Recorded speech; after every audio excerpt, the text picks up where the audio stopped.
Hola, buenos días. Mi nombre es Laura Covarsí, soy conservadora y restauradora de patrimonio fotográfico y con motivo del Día Internacional de los Archivos queremos enseñaros materiales que se han utilizado en la historia de la fotografía a través de los procesos fotográficos de la historia de la foto.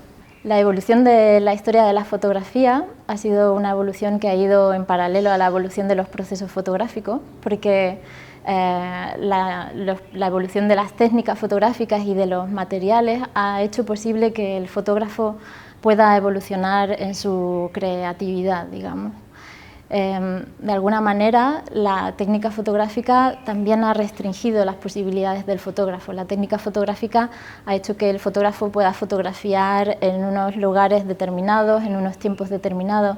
También ha determinado qué objetos podía fotografiar y qué objetos no podía fotografiar, pero muchas veces la demanda del fotógrafo ha hecho que la evolución de la fotografía fuese más rápido. De hecho, ha sido una historia bastante acelerada desde que nació en 1839 hasta la actualidad. Todos los procesos fotográficos que hemos podido ver desde 1839 son muchísimos y han evolucionado de una manera muy rápida.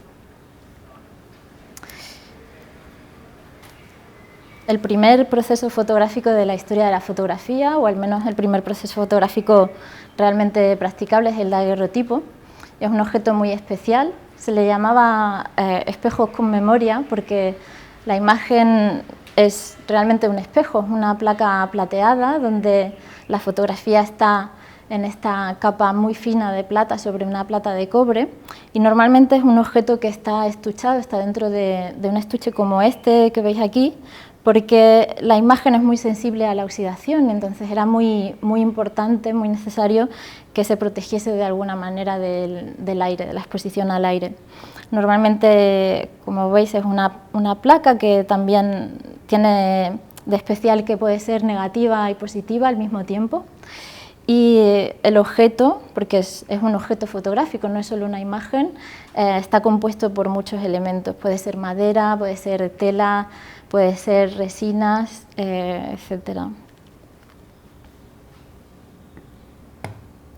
Al mismo tiempo, este objeto, que es un objeto único, tuvo en paralelo un proceso fotográfico inventado por Talbot en Inglaterra, donde principalmente, o básicamente, lo que se creó fue un negativo que salía de cámara con el cual se podía hacer una copia en papel. A partir de ese momento es donde empieza realmente la historia de la reproductibilidad de la fotografía, a través del negativo y la copia. Esto que vemos aquí es un papel a la albúmina, muy usado durante la segunda mitad del siglo XIX, prácticamente desde 1850 hasta 1890. Es un papel muy fino, que por eso vemos que se enrolla sobre sí mismo. Es un papel que se fabricaba con claras de huevo batidas, a las cuales se les ponía nitrato de plata, que es la parte fotosensible que va a ayudar a que la imagen se fije en el objeto. Esta técnica, por tener estas características y hacer que la fotografía, el papel se enrollase sobre sí mismo, hacía necesario que se tuviese que colocar sobre un soporte secundario como este. Si no hubiese este soporte secundario, sería imposible ver la imagen. Esto que vemos aquí es una carte de visite, que es un formato específico también de la historia de la fotografía, muy usado hasta el final del siglo XIX, y que tiene también la particularidad de tener mucha información para nosotros, para los documentalistas, para los historiadores de la fotografía, en la parte de atrás, porque no solo aparece el nombre del fotógrafo, sino que también tenemos información sobre la localización del estudio, y en este caso, por ejemplo, podemos ver cómo este fotógrafo de Lisboa nos enseña en la parte de atrás de la carte de visite parte de su estudio, y nos está diciendo que él fotografiaba en una galería de cristal donde la iluminación era una iluminación natural y muy valorada en el momento.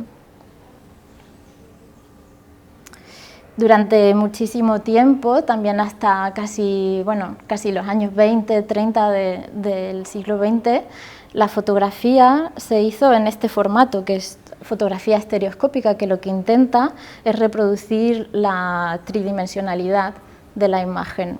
Estas fotografías se hacían con cámaras especiales que tenían dos objetivos, que después se imprimían en papel como este y se colocaban en un soporte secundario como este.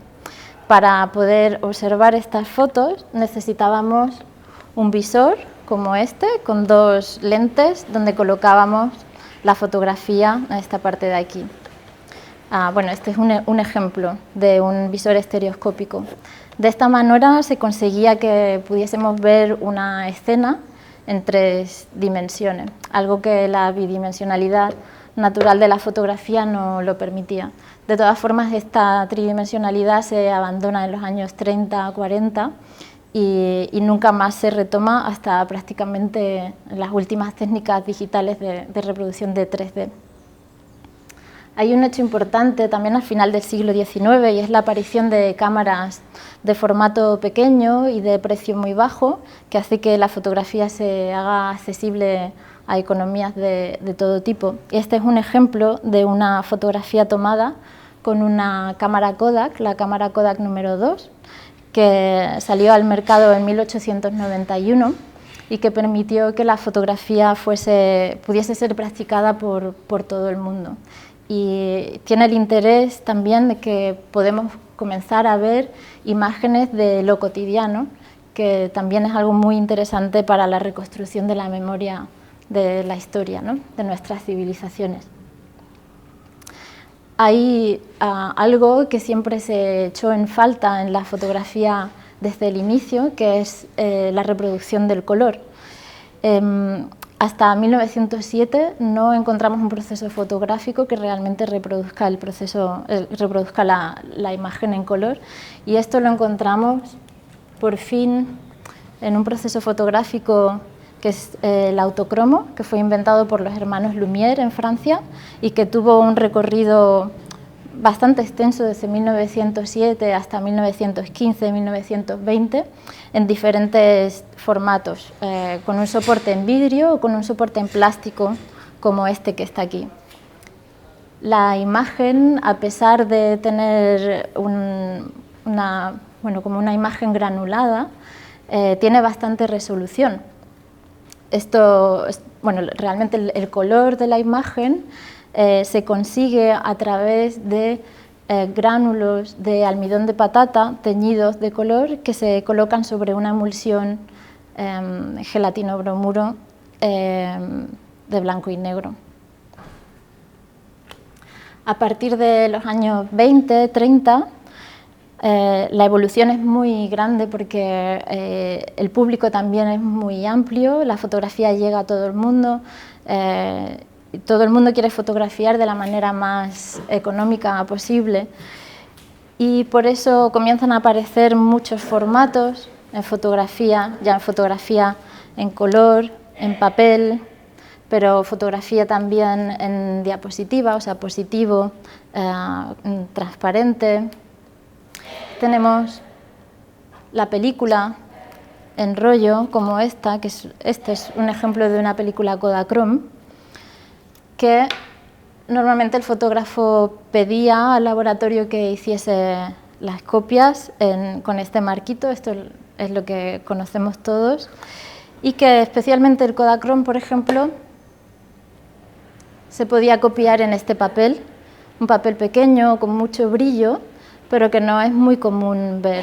Normalmente las copias en papel, como esta que tenemos aquí, se hacían a partir de un negativo de plástico en color.